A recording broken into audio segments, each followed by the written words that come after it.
Bible अध्ययन श्रृंखला के अंदर आपका हार्दिक स्वागत है। प्रभु आपको बहुत आशीष दे। आपने वचन को सुनने और सीखने के लिए समय निकाला। खूब आशीषों की घोषणा मैं करता हूँ। आइए प्रार्थना करते हैं। परमपिता परमेश्वर, हम आपका धन्यवाद देते हैं जीवित वचन के लिए, आपकी उपस्थिति के लिए, आपकी प्रतिज्ञाओं के लिए, और जो काम हम कर नहीं सकते आप अपने वचन के द्वारा हमसे करवाते हैं, इसलिए आपका हम धन्यवाद देते हैं। सारा आदर आपको देते हुए प्रार्थना प्रभु यीशु मसीह के नाम से मांगते हैं, आमीन।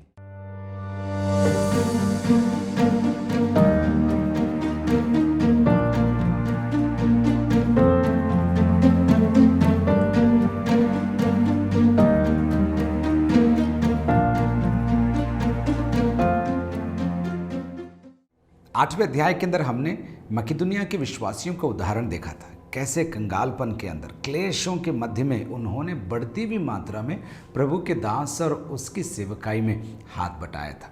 अब 9वें अध्याय के अंदर हम देने के विषय में सीखेंगे, लेकिन पहले भाग के अंदर पौलुस लोगों को याद दिलाएगा कि आखिर उसने साथियों को क्यों भेजा है। 8वें अध्याय के अंतिम भाग में हमने देखा था तीतुस है, उसके पश्चात 2 लोग और हैं, दोनों का नाम नहीं बताया, लेकिन एक के लिए कहा गया है जिसका नाम सुसमाचार के विषय में सब कलीसिया में फैला हुआ है। और फिर तीसरे व्यक्ति के लिए उसने कहा 22वीं आयत में, हमने उसके साथ अपने भाई को भी भेजा है जिसको हमने बार बार परख के बहुत बातों से उत्साही पाया है। तो तीतुस और 2 जन अब फिर से कुरिन्थ जा रहे हैं और कुरिन्थ को प्रोत्साहित करेंगे कि वे उस दान को एकत्रित करें जिसके विषय पौलुस ने 1 साल पहले उन्हें अपनी पत्री में याद दिलाया था। चलिए हम पढ़ते हैं। अब उस सेवा के विषय में जो पवित्र लोगों के लिए की जाती है, मुझे तुमको लिखना आवश्यक नहीं है। 8वें अध्याय की पहली आयत में अनुग्रह कहा था उसने, देने के वरदान को या देने की आदत को अनुग्रह कहा था। यहाँ क्या कह रहा है? सेवा। अब उस सेवा के विषय में जो पवित्र लोगों के लिए की जाती है, मुझे तुमको लिखना आवश्यक नहीं। पौलुस कोई नया आइडिया लेकर नहीं आया था, उसने 1 साल पहले उन्हें याद दिला दिया था, और उसके पश्चात जब तीतुस कुरिन्थ से वापस आया है तो अच्छी खबर लेकर आया है। ये सारी बातों को लेकर पौलुस आश्वस्त है कि उसे फिर से उन्हें याद दिलाना नहीं पड़ेगा। पर देखते हैं आगे क्या लिखता है वो, मुझे तुमको लिखना आवश्यक नहीं। 2री आयत, क्योंकि मैं तुम्हारे मन की तैयारी को जानता हूँ, जिसके कारण मैं तुम्हारे विषय में मकिदुनिया वासियों के सामने घमंड दिखाता हूँ कि अखाया के लोग 1 वर्ष से तैयार हुए हैं और तुम्हारे उत्साह ने और बहुतों को भी उभारा है। 8वें अध्याय के अंदर पौलुस ने कुरिन्थ के विश्वासियों को लिखा था कि मकिदुनिया के विश्वासी देने को तैयार हैं, देने को आतुर हैं, और मुझसे निवेदन बार बार कर रहे हैं कि मैं उनकी भेंट को लेकर आगे जाऊं। लेकिन अब यहाँ क्या कह रहा है? देखिए, तुम्हारे विषय में, तुम्हारी बातों को मैंने मकिदुनिया वासियों को बताया है। और क्या बताया है? कि 1 साल से कुरिन्थ निवासी भेंट लेकर तैयार हैं। देखिए, मैं तुम्हारे विषय में मकिदुनिया वासियों के सामने घमंड दिखाता हूं कि अखाया, अब आप पूछेंगे अखाया या कुरिन्थ? कुरिन्थ शहर है, अखाया प्रांत है।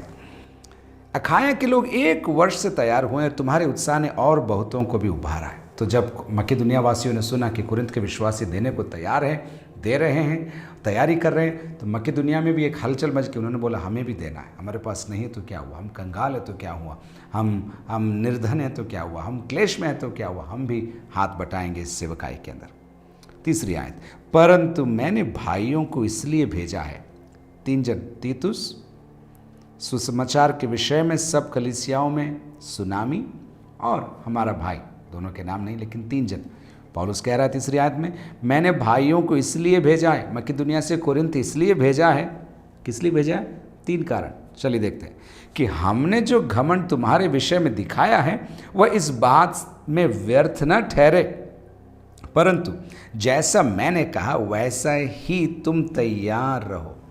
तुम्हारे विषय में हमने घमंड किया है और ये लोग मेरे साथ आएंगे कुरिन्थ, और कहीं ऐसा ना हो कि तुम तैयार ही ना हो और जो कुछ मैंने तुम्हारे विषय में इनके सामने बड़ाई करी है वो निष्फल हो जाए। मैं नहीं चाहता कि तुम लज्जित हो जाओ, इसलिए मैंने तुम्हारे लिए साथियों को भेज दिया है। वो इस बात में व्यर्थ न ठहरे, परंतु जैसे मैंने कहा वैसे ही तुम तैयार रहो। चौथी आयत, ऐसा न हो कि यदि कोई मकिदुनिया वासी मेरे साथ आए, यदि कोई मकिदुनिया वासी मेरे साथ आए और तुम्हें तैयार न पाए, तो हो सकता है कि इस भरोसे के कारण हम यह नहीं कहते कि तुम लज्जित हो। पौलुस कह रहा है, मैं नहीं चाहता कि तुम लज्जित हो। मेरे साथ मकिदुनिया निवासी आएंगे, मेरे साथ प्रेरितों की पुस्तक उसकी 20वें अध्याय की 4 आयत में आइए, 20 का 4 निकालिए। वहाँ पर हम कुछ नाम को देखेंगे। बीरिया के पुर्रुस का पुत्र सोपत्रुस, थिस्सलुनीकियों में से अरिस्तर्खुस और सिकंदुस, और दिर्बे का गयुस और थिमुथियुस, और आसिया का तुखिकुस और त्रुफिमुस आसिया तक उसके साथ हो लिए। तो सचमुच हुआ, मकिदुनिया से कुरिन्थ ये 3 जन गए।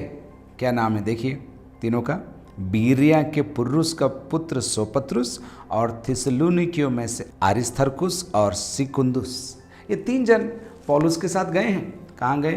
कुरिन्थ गए हैं। इसलिए वो पहले लिख रहा है, ऐसा ना हो कि यदि कोई मकिदुनिया वासी मेरे साथ आए और तुम्हें तैयार न पाए। बीच में एक बात बोलूं, पौलुस ने पहले कहा था कि मैं कुरिन्थ आऊँगा और वो आया नहीं। इस बात को लेकर बड़ा बवाल मच गया था कि वो कहता है और करता नहीं है, सोचता है बस, पूरा नहीं करता। इसलिए उसने पहला कुरिन्थियों के अंदर इन बातों को समझाते हुए उसने उस पत्र को लिखा था।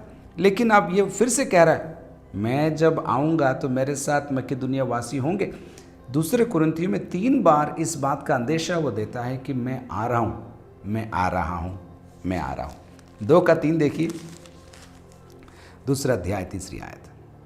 और मैंने यही बातें तुम्हें इसलिए लिखी कि कहीं ऐसा ना हो कि मेरे आने पर कुरिन्थ निवासियों, पिछली बार मैं नहीं आया, लेकिन वो कारण अलग थे, लेकिन अब मैं आ रहा हूँ मेरे आने पर।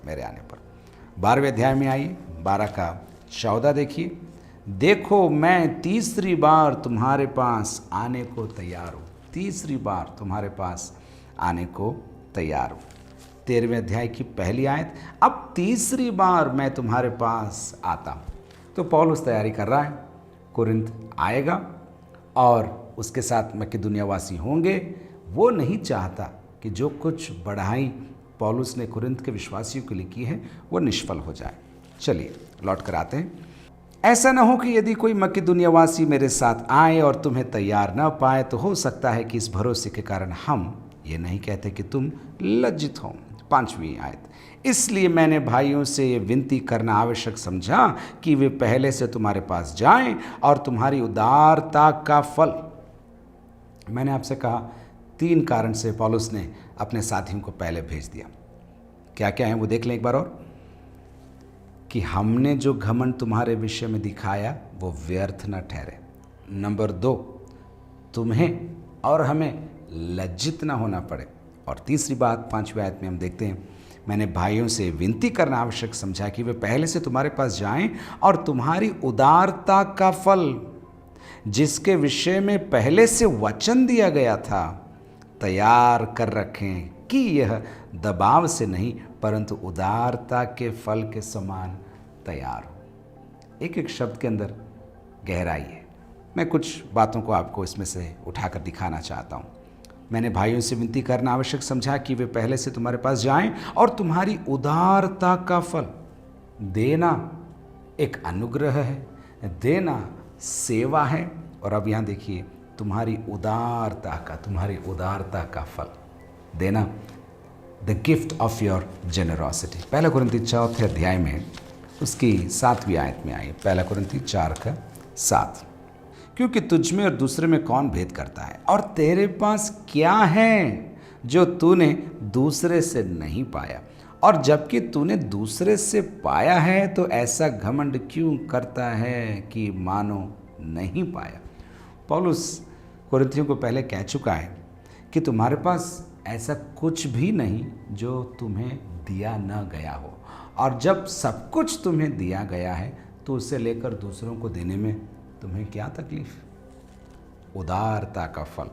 लौट कर आते, और तुम्हारी उदारता का फल जिसके विषय में पहले से वचन दिया गया था। तुमने प्रॉमिस किया था 1 साल पहले, जब मैंने लिखा था तुमने हाँ भरी थी। मैं बस तुम्हें याद दिला रहा हूँ और लोगों को पहले भेज रहा हूँ ताकि उसको कलेक्ट कर लें। और ये कलेक्शन या ये एकत्रित करना दबाव से नहीं, अरे क्या करें बोला देना पड़ रहा है इसलिए नहीं, दबाव से नहीं, परंतु उदारता के फल के समान हो जाए। उदारता का फल 2 बार आया है यहाँ पर। आपको ये समझना ज़रूरी है कि उदारता का फल परमेश्वर के अनुग्रह के द्वारा होता है। कुछ लोग सोचते होंगे मुझे देने का वरदान नहीं है, लेने का तो है आपके पास, है ना? ठीक है, तो हम इसको सीखते सीखते प्रभु से प्रार्थना करेंगे, प्रभु लेने का वरदान ही नहीं, देने का वरदान, उदारता का फल मेरे अंदर विकसित होने पाए। अब 6ठी आयत से आगे खूबसूरत तरीके से मसीही को किस रीति से देना चाहिए, किस अंदाज में देना चाहिए, उसके बारे में पौलुस हमें गहराई से सिखाएगा। चलिए 6ठी आयत से आगे अपन पढ़ते हैं। परंतु बात तो यह है, देखिए, परंतु बात तो यह है, जो थोड़ा बोता है वह थोड़ा काटेगा भी। एक लोकोक्ति थी उस समय की किसानों को लेकर, जो थोड़ा बोता है वो थोड़ा काटता है। किसान कभी ऐसा नहीं सोचता कि अरे मेरे हाथ का बीज मुझे नुकसान हो गया क्योंकि मैंने उसे बो दिया। बोए गए बीज को किसान कभी भी नुकसान नाम नहीं देता है, वो तो उसके लिए प्रतिफल लेकर आएगा ही आएगा। और वो बात यहाँ पर आ रही है, जो थोड़ा बोता है वो थोड़ा काटेगा भी, और जो बहुत बोता है, उदारता से बोता है, वो बहुत काटेगा। मेरे साथ बोलिए आप, जो थोड़ा बोता है वो थोड़ा काटेगा भी, और जो बहुत बोता है वो बहुत काटेगा। 7वीं आयत, हर एक जन, हर एक में आप भी आ रहे हैं, हर एक जन जैसा मन में ठाने वैसा ही दान करे। ये बात हमने पिछले अध्याय में भी देखी थी। तुम्हारी क्षमता के आधार पर जितना तुम कर सकते हो, अब यहां देखिए कह रहा है हर एक जन जैसा मन में ठाने, आपको ठानना है, और जैसा आप ठानो वो सही, जैसा मन में ठाने वैसा ही दान करे, वैसा ही दान करे। नीति वचन 11वें अध्याय में आइए, नीति वचन 11वां अध्याय उसकी 24 और 25 आयत, वहाँ लिखा है, ऐसे हैं जो छितरा देते हैं तो भी उनकी बढ़ती ही होती है, और ऐसे भी हैं जो यथार्थ से कम देते हैं और इससे उनकी घटती ही होती है। उदार प्राणी हष्ट पुष्ट हो जाता है, और जो दूसरों की खेती सींचता है उसकी भी सींची जाएगी। इसका अर्थ बताने की मुझे ज़रूरत नहीं, इसलिए मैं प्रभु को धन्यवाद देता हूँ। आगे देखिए, हर एक जन जैसा मन में ठाने वैसा ही दान करे, कोई प्रेशर नहीं है, मन में ठाने वैसा ही दान करे। अब आगे देखिए, न कुड़ के और न दबाव से, न कुड़ के और न दबाव से, क्योंकि परमेश्वर हर्ष से देने वाले से प्रेम रखता है।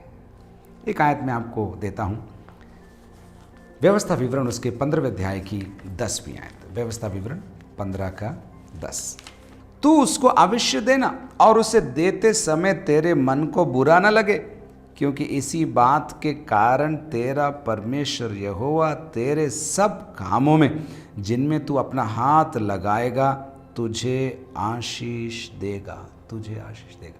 कुड़ कर नहीं, रो कर नहीं, दबाव से नहीं, तू हर्ष से देना, क्योंकि तेरा परमेश्वर तुझे उसके बदले में क्या करेगा? आशीष देगा। एक और आयत 22 का 9 देखिए, 22 का 9, दया करने वाले पर आशीष फलती है क्योंकि वह कंगाल को अपनी रोटी में से देता है। दया करने वाले पर आशीष फलती है। हर एक जन जैसा मन में ठाने वैसा ही दान करे, न कुड़ के और न दबाव से, क्योंकि परमेश्वर हर्ष से देने वाले से प्रसन्न होता है। रोमी को लिखी पत्री 12वें अध्याय की 7वीं आयत में क्या लिखा है? यदि सेवा करने का दान मिला हो तो सेवा में लगा रहे, यदि कोई सिखाने वाला हो तो सिखाने में लगा रहे, जो उपदेशक हो वो उपदेश देने में लगा रहे, दान देने वाला उदारता से दे, जो अगुवाई करे वो उत्साह से करे, जो दया करे वह हर्ष से करे। तो देने की बात है, हर्ष के विषय में, उदारता से देने के विषय में पौलुस कुरिन्थ के विश्वासियों को याद दिला रहा है और उनके द्वारा मुझे और आपको भी याद दिला रहा है। एक बार और, हर एक जन जैसा मन में ठाने वैसा ही दान करे, न कुड़ कुड़ के और न दबाव से, क्योंकि परमेश्वर हर्ष से देने वाले से प्रेम रखता है। 8वीं आयत, परमेश्वर सब प्रकार का अनुग्रह तुम्हें बहुतायत से दे सकता है। एक एक शब्द आप देखिए, परमेश्वर सब प्रकार का अनुग्रह तुम्हें बहुतायत से दे सकता है, जिससे हर बात में, हर समय, सब कुछ जो तुम्हें आवश्यक हो तुम्हारे पास रहे, और हर एक भले काम के लिए तुम्हारे पास बहुत कुछ हो। एक ही आयत के अंदर 7 डायनामिक चीज़ें। परमेश्वर सब प्रकार का अनुग्रह तुम्हें बहुतायत से दे, जिससे हर बात में, हर समय, सब कुछ जो तुम्हें आवश्यक हो तुम्हारे पास रहे, और हर एक भले काम के लिए तुम्हारे पास थोड़ा बहुत नहीं, बहुत कुछ हो, बहुत कुछ हो। अब 9वीं आयत, जैसा लिखा है उसने बिखेरा, उसने कंगालों को दान दिया, उसका धर्म सदा बना रहेगा। भजन 112 की 9वीं आयत है, उसने बिखेरा। भजन में तो परमेश्वर के लिए लिखा है, उसने बिखेरा, उसने कंगालों को दान दिया, उसका धर्म सदा बना रहेगा। लेकिन वहाँ पर भी और यहाँ पर भी ये तात्पर्य आता है, जो बिखेरता है विश्वास के साथ, बीज को जैसे किसान बिखेरता है, जो बिखेरता है, कंगालों को देता है, उसकी धार्मिकता, उसके कार्य सदा बने रहेंगे। अब देखिए 10वीं आयत में, अतः जो बोने वाले को बीज और भोजन के लिए रोटी देता है। 2 चीज़ें, बोने वाले को बीज और भोजन के लिए रोटी। मैं यहाँ पर ऐसे समझता हूँ, 2 प्रकार के लोग हैं।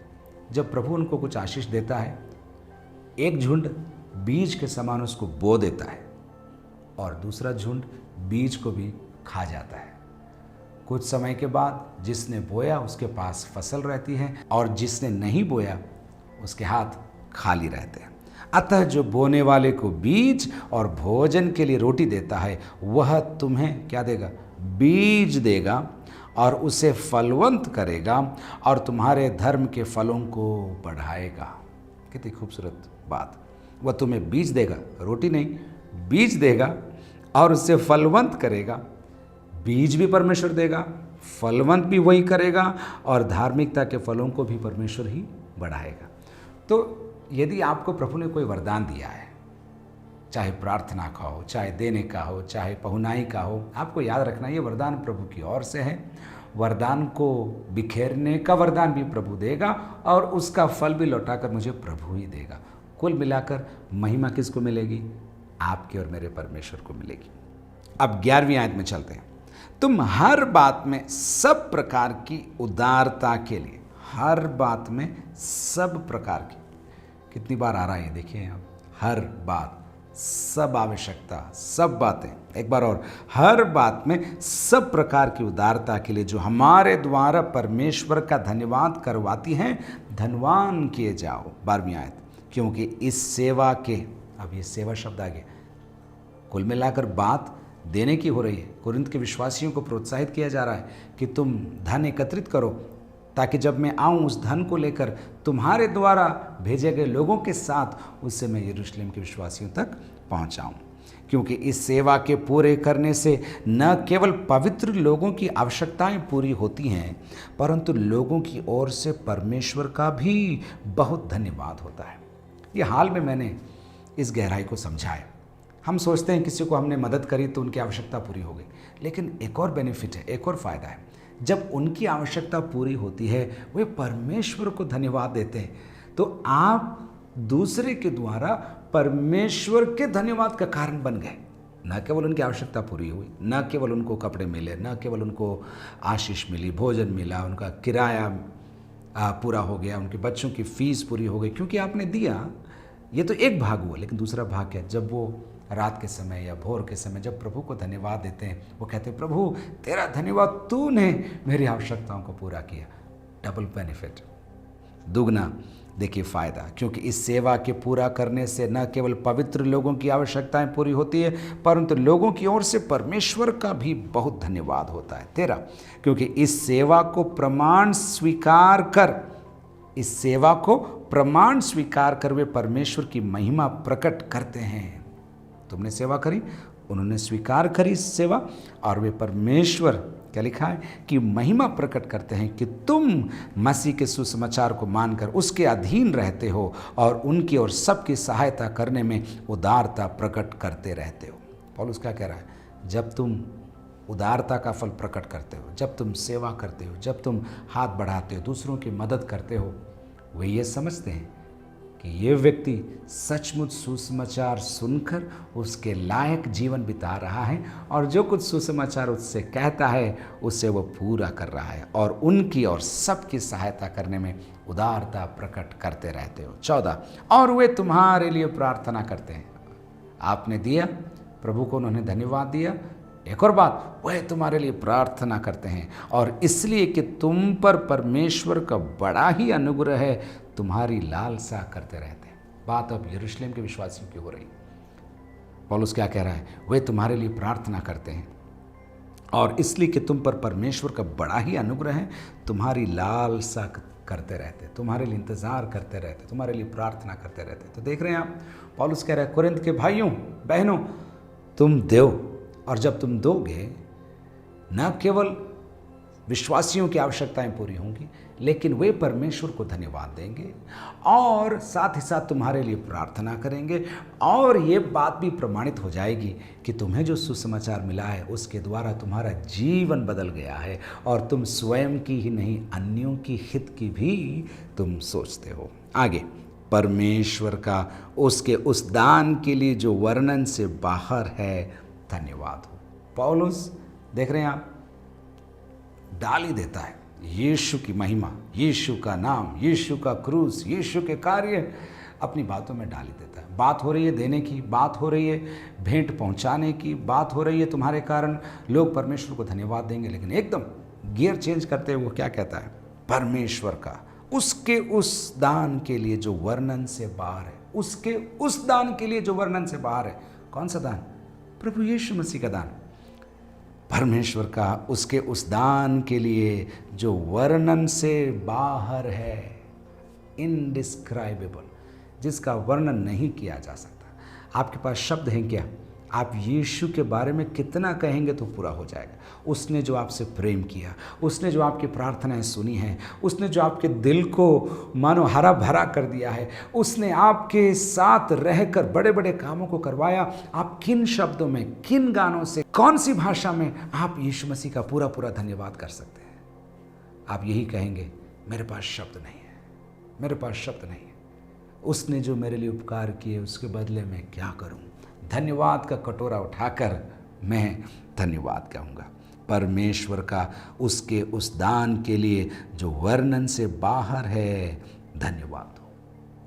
इतिहास बताता है कि कुरिन्थ के विश्वासियों को बात समझ में आ गई और उन्होंने ये भेंट पौलुस और उसके साथियों को सौंपी, और इस भेंट को यरूशलेम पहुंचाया गया और वहाँ पर ये भेंट स्वीकार हुई। कहाँ से मैं बोल रहा हूँ? 2 आयतें बोलूँगा, उसके बाद इस सत्र को अपन समाप्त करेंगे। रोमियों की लिखी हुई पत्री 15वां अध्याय उसकी 25 और 26 आयतों को देखिए। परंतु अभी तो मैं पवित्र लोगों की सेवा करने के लिए यरूशलेम को जाता हूँ। रोम के विश्वासियों को लिख रहा है, कुरिन्थ से लिख रहा है, रोमियों की पत्री है ये, कंफ्यूज नहीं होना।